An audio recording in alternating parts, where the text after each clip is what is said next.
kita sering berasumsi bahwa setiap orang melihat jalur karir itu selalu struktural.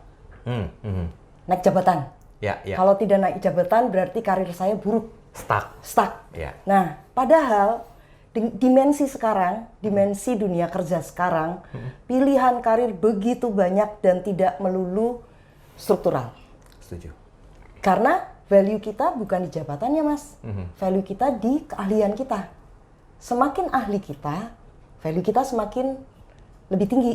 Seperti itu. Dibanding posisi struktural, tapi kita lihat posisi manajer, pekerjaanmu apa, keahlianmu apa. Itu menjadi relatif posisi struktural itu. Smart FM. Smart Career. Smart Listener, ketemu lagi bersama saya Daryl Adam di program podcast Smart Career. Nah, seperti biasa kita akan bahas tentang perkembangan karir dari seseorang atau mungkin yang bisa dilihat dari kapabilitas seseorang tersebut, karena karir itu identik dengan SDM. Nah, hari ini saya akan ajak Anda untuk mendengarkan pembahasan secara detail dari sosok yang sudah 26 tahun berkutat di bidang HR, tapi nanti di awal kita coba preview sedikit ya, bagaimanakah perjalanan beliau sehingga hari ini bisa sharing bersama dengan kita di podcast Smart Career. Beliau adalah People Discovery and Engagement Corporate HR Kompas Gramedia, ada Mbak Anari. Halo Mbak. Halo, apa kabar Mas? Sehat, alhamdulillah. Gimana, sehat ya? Amin. 26 tahun loh. Ini bukan waktu yang pendek. Banyak hal yang dipertimbangkan, banyak hal yang sempat menjadi sebuah keluhan, kebanggaan, segala macamnya. Cerita sedikit dong, biar Smart Listeners bisa lebih detail nih tentang seorang sosok Anari itu apa dan bagaimana sih? Oke, terima kasih Mas. Saya berkarir mulai tahun 96. Waktu itu memang bidang pilihan saya HR karena memang background pendidikan saya mendukung itu.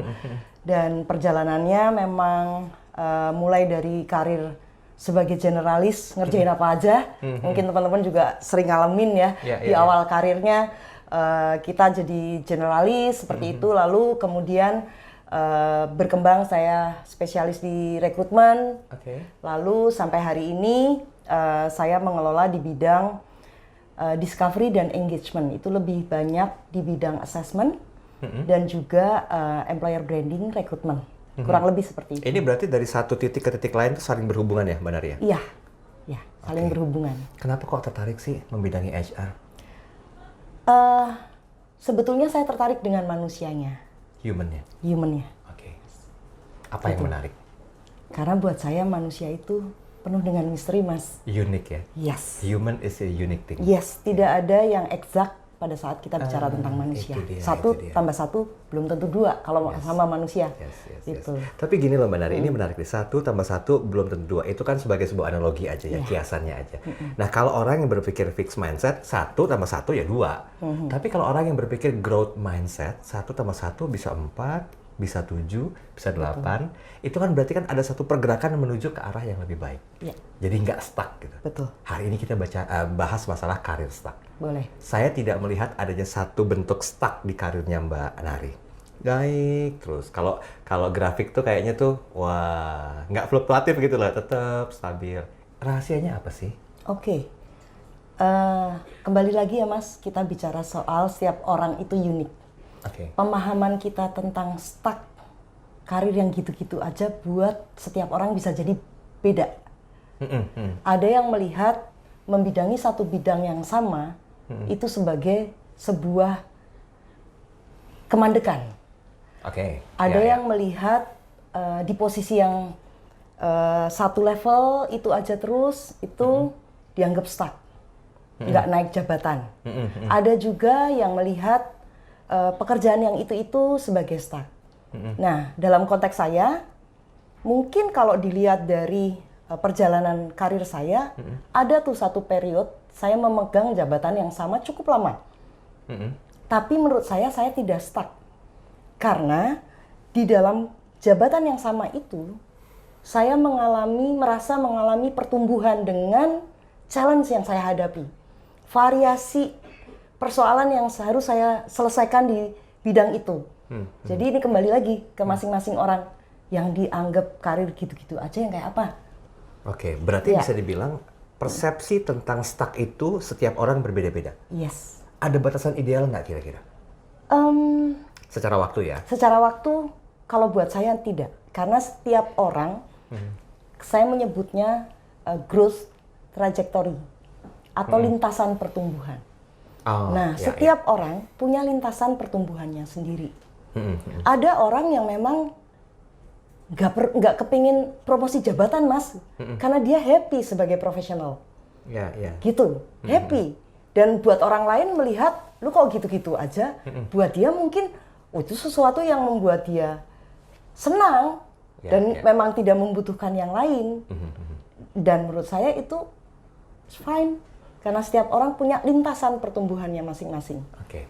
Mbak, saya mau lihat dari sisi luar ya, out of the box ya. Kalau kita buka satu aplikasi kah mungkin, atau baca di media cetak atau elektronik, dicari kandidat bla bla bla bla dengan gaji sekian dan jaminan untuk kenaikan karir yang cepat gitu. Nah, Mbak Nari melihatnya ini sebagai apa? Apakah memang wajibnya itu seperti itu atau tidak sih?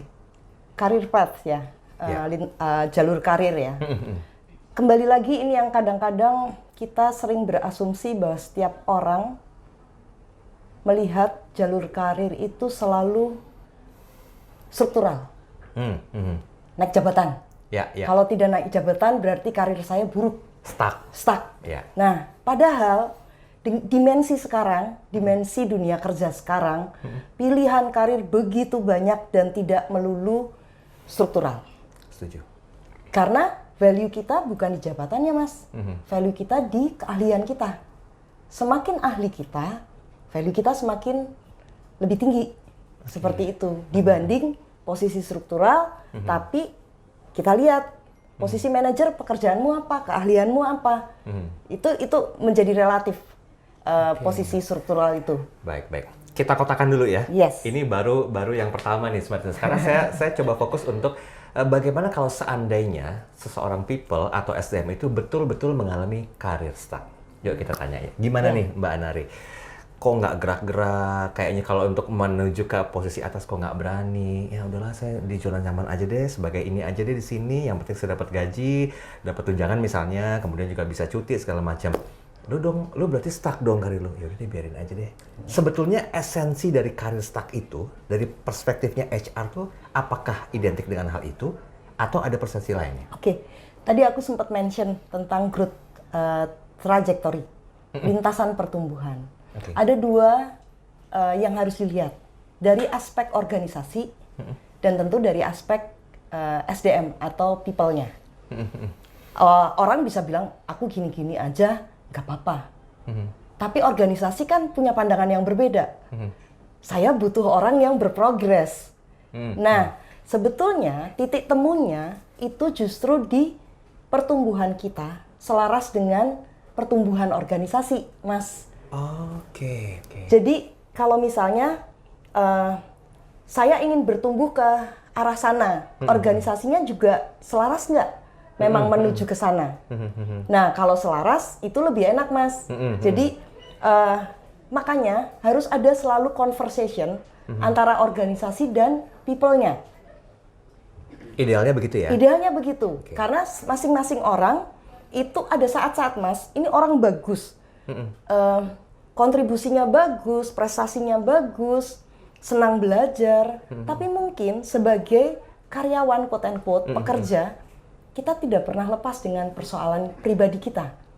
Mungkin ada yang baru punya baby, sehingga dia butuh waktu untuk slow down. Apakah karyawan ini dibilang tidak bagus? Tentu tidak. Maka dia akan melambat. Manusia dinamis, Mas.